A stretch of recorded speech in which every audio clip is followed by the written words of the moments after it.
તો આ તરફ પાટણમાં ભરતસિંહ સામે કોંગ્રેસ કોને ઉતારશે તેને લઈને પણ મડાગાંઠ જોવા મળી રહી છે। ઠાકોર ચહેરો અહીં પણ જોઈએ છે કે જે કોંગ્રેસ ઉમેદવાર તરીકે ઊભા રાખે, તેવામાં પાટણમાં પણ કોંગ્રેસના ગેનીબેન ઠાકોરનું નામ જ સૌથી ઉપર છે। આ ઉપરાંત પૂર્વ પ્રદેશ અધ્યક્ષ જે જગદીશ ઠાકોર છે તેમનું નામ પણ ચર્ચાઈ રહ્યું છે। ચંદનજી ઠાકોરનું નામ પણ અહીં લેવાઈ રહ્યું છે।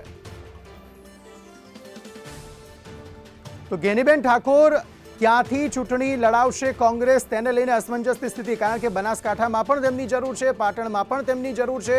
તેવામાં કોંગ્રેસના 3 નામો જે છે ત્યારે સામે આવી રહ્યા છે। ગેનીબેન ઠાકોરની સાથે ચંદનજી ઠાકોરનું નામ પણ સામે આવી રહ્યું છે। ચંદનજી ઠાકોરની સાથે જગદીશ ઠાકોર જે છે તેમનું નામ પણ સામે આવી રહ્યું છે।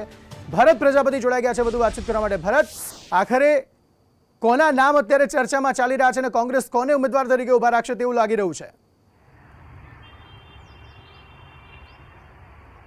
ચોક્કસથી ગીત પાટણ લોકસભા એટલે કે ઠાકોરની લોકસભા હોય એ રીતના દ્રશ્યો સમગ્ર દર વર્ષે પાટણ લોકસભા બેઠક ઉપર ઠાકોર વર્સિસ ઠાકોરનો ચહેરો જોવા મળતો હોય છે। ત્યારે ચાલુ સાલે જે રીતે ભાજપે ભરતસિંહ ડાભીને ફરી રિપીટ કર્યા છે, ત્યારે કોંગ્રેસમાંથી જગદીશ ઠાકોરને ઉપર કડક જોડાય તેવી પ્રબળ દાવેદારી જોવા મળી રહી છે। બીજી બાજુ ચંદનજી ઠાકોર તેઓ પણ પ્રબળ દાવેદારી છે, અને બીજી બાજુ જે રીતે ગેનીબેન ઠાકોર જે વાવમાંથી આવે છે તેઓને પણ કોંગ્રેસ મેદાને ઉતારી શકે છે, કારણ કે પાટણ લોકસભા બેઠક બનેલી છે તે 7 વિધાનસભામાંથી 1 લોકસભા બનેલી છે। આ લોકસભા બેઠક ઉપર દર વર્ષે જે ચૂંટણી યોજાય છે દર 5 વર્ષે, ત્યારે ઠાકોરનો ચહેરો જ અહીંયા ચાલતો હોય છે। એટલે ચાલુ સાલે પણ કોંગ્રેસ પણ ઠાકોરનો ઉમેદવાર ઉતારે તેવી પ્રબળ દાવેદારી જોવા મળી રહી છે। અંકિત, આભાર સમગ્ર માહિતી આપવા માટે।